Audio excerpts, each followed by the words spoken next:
से वही गूढ़ प्रश्न करके उनके 10,000 पुत्रों को फिर से बैरागी बना दिया।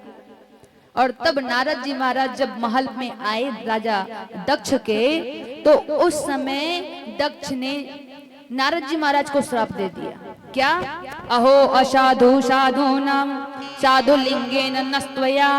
तुम असाधु हो, साधु नहीं हो, सबका बिगाड़ चाहते हो, सबका घर उजाड़ते हो, मेरा भी घर तुमने उजाड़ दिया।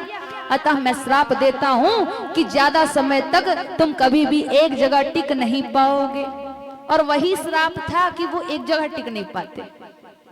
नारद जी महाराज ने कहा कि वाह दक्ष, आज तुमने भले ही सोच लिया कि तुमने मुझे श्राप दिया, लेकिन ये तो मेरे लिए आशीर्वाद बन गया। क्यों? क्योंकि अब मैं ज्यादा देर तक ना कहीं रुकूंगा और ना ही मुझे कोई कहीं फंसने की टेंशन है।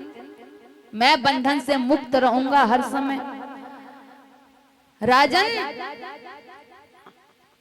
इस श्राप के बदले मैं तुमको एक आशीर्वाद देता हूं। बोले क्या? बोले ये मेरा आशीर्वाद है कि तुम्हारे घर में 60 कन्याएं होंगी और जिनसे ये सारा संसार परिपूर्ण हो जाएगा। आशीर्वाद दे करके नारद जी महाराज वहां से चले। जो सांप के बदले में आशीर्वाद दे वही तो सच्चा संत है। और नारद जी महाराज जैसे संत कोई हो ही नहीं सकता। नारद जी महाराज ने आखिर दक्ष के पुत्रों को बैरागी ही तो बनाया था, चोर डाकू तो नहीं बना दिया। आखिर नारद जी महाराज ने ऐसा कौन सा प्रश्न कर दिया कि ये सभी बैरागी बन गए? आखिर ऐसा कौन सा प्रश्न नारद जी ने प्रश्न किया था? क्या ऐसा कौन सा देश है जहां पर एक ही पुरुष रहता है? वह देश कौन सा है जहां पर एक ही पुरुष रहता है? इसका उत्तर यह है कि ये शरीर रूपी देश जहां पर एक ही पुरुष रहता है, आत्मा जो परमात्मा है स्वयं। और नारद जी का दूसरा प्रश्न यह था कि वह कौन सी गुफा है जहां पर जाया तो जा सकता है लेकिन वहां से लौटकर आया नहीं जा सकता? इसका उत्तर यह है कि भगवान के चरणार विंद रूपी गुफा, जहां पर जाया जा सकता है लेकिन वापस लौट करके आया नहीं जा सकता। और तीसरा प्रश्न, वह कौन सी नदी है जो इधर भी बहती है इधर भी बहती है, दोनों तरफ बहती है? कौन सी नदी? माया रूपी नदी जो दोनों तरफ बहती है। और चौथा प्रश्न, वह कौन सा चक्र है जो हर समय ऊपर मंडराया करता है? और इसका उत्तर है काल चक्र, जो हर समय सबों के ऊपर मंडराया करता है और पता नहीं कब वो हम पर आक्रमण कर दे। इसी प्रश्न के उत्तर को ढूंढते ढूंढते बैरागी बन गए थे सभी। अतः भक्तों, हमें इस काल चक्र से बचाने वाले केवल और केवल भगवान है। अतः ऐसी गुफा में हमको जाना चाहिए। कौन सी गुफा? भगवान के चरणार विंद रूपी गुफा में हमको जाकर के भगवान के चरणों में समर्पित हो जाना चाहिए। इसके बाद दक्ष की 60 कन्याओं का वंश वर्णन किया गया है। सुखदेव जी ने कहा कि ततः प्राचेत सोशिक्या मनुनीतः स्वयं भुवः षष्ठी संजय नयामास दोहृति पितृवत्सला। सुखदेव जी ने कहा कि दक्ष की पत्नी अशिकनी से 60 कन्याओं का जन्म हुआ। राजा दक्ष ने 10 कन्याओं का विवाह धर्म के साथ, 13 कन्याओं का विवाह कश्यप जी के साथ, 27 कन्या जो है चंद्रमा को दे दिया और शेष 2 कन्या भूत भावन भोलेनाथ को और 2 अंगिरा को, 2 कृशाश्व को, 4 कन्या तार्क्ष नामधारी कश्यप जी को। और इस प्रकार से सबों का जो है उन्होंने विवाह किया, जिनमें से केवल और केवल 27 कन्या जो किनकी पत्नी हुई? चंद्रमा की। तो चंद्रमा के 27 स्त्रियों को छोड़ करके बाकी सभी संतानवती हुई।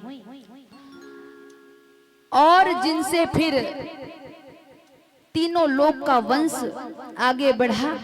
सारी वंश परंपरा जो है अभी छाई हुई है वो इन्हीं कन्याओं से ही छाई हुई है। चाहे वह देवता हो, चाहे वो दानव हो, पशु हो, पक्षी हो, खग हो, मृग हो, जीव हो, जंतु हो, मनुष्य हो, जो कोई भी हो, सब इन्हीं 60 कन्याओं से ही इनका जन्म हुआ है।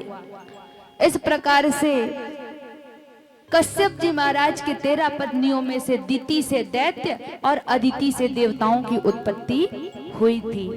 दैत्यों की एक छोटी बहन थी जिसका नाम था रचना, और जो अदिति के 12 पुत्रों में त्वष्टा के लिए गई थी, जिससे उन्होंने 2 पुत्र उत्पन्न किए। एक का नाम सन्निवेश और दूसरे का नाम विश्वरूप। और इसी विश्वरूप को देवताओं ने अपना गुरु बनाया था, विश्वरूप को। कब? जब उनके गुरु बृहस्पति जी ने अपने शिष्यों का त्यागन कर दिया, उनको छोड़ दिया, छोड़ करके चले गए। क्यों छोड़ करके चले गए? बात कुछ ऐसी थी कि स्वर्ग में सभा लगी हुई थी, सभी देवता बैठे, और बैठ करके क्या कर रहे पता है? बैठ करके अप्सराओं के नृत्य देख रहे हैं और नाच गाने में इतने बिजी हैं, इतने मस्त हैं नाच गाने में कि बृहस्पति जी महाराज का आगमन हुआ, लेकिन किसी ने खड़े होकर के उनका ना सम्मान किया, ना ही उनकी ओर देखा। इतना भी समय नहीं, इतना भी शुद्ध नहीं रहा कि गुरु महाराज आए हैं। उनका अपमान हुआ, अतः छोड़ करके चले गए, अपने शिष्यों को त्यागन करके, देवताओं को त्यागन करके चले गए। तो इस विश्व रूप को जो है गुरु बनाया गया। इंद्र ने इसी विश्व रूप से विष्णु कवच प्राप्त किया था, लेकिन एक दिन की बात है, इंद्र ने देख लिया कि ये विश्व रूप देवताओं को भी आहुति देता है और दैत्यों को भी आहुति देता है। देवताओं का तो बल बढ़ा रहा है, लेकिन दैत्यों का भी बल बढ़ा रहा है, बल में वृद्धि करा रहा है। इंद्र को क्रोध आया, और जब इंद्र को क्रोध आया तो अपने वज्र से विश्वरूप का गला धड़ से अलग कर दिया। मृत्यु को प्राप्त हो गया विश्वरूप, और वहां से फिर ब्रह्म हत्या निकला, और ब्रह्म हत्या निकल करके अब तो मैं तुम्हारे सिर में चढ़ूंगा और ब्रह्म हत्या का पाप लग जाएगा। इस डर से इंद्र जो है भागा, और भाग करके मानसरोवर में घुस गया, छिप गया। अब तो ना गुरु बृहस्पति हैं और ना ही इंद्र है, दोनों ही नहीं है।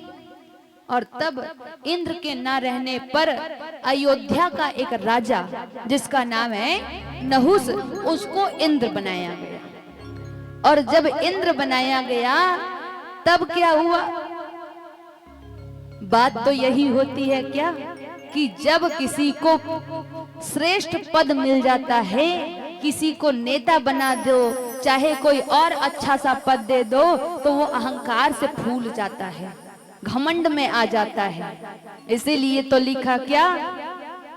अस को नहीं जन्मा जग माही, प्रभुता पाई जाहि मद नाही।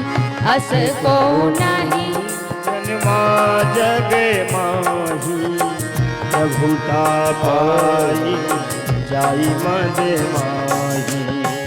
अस को नहीं जन्मा जग माही, प्रभुता पाई जाहे मद नाही।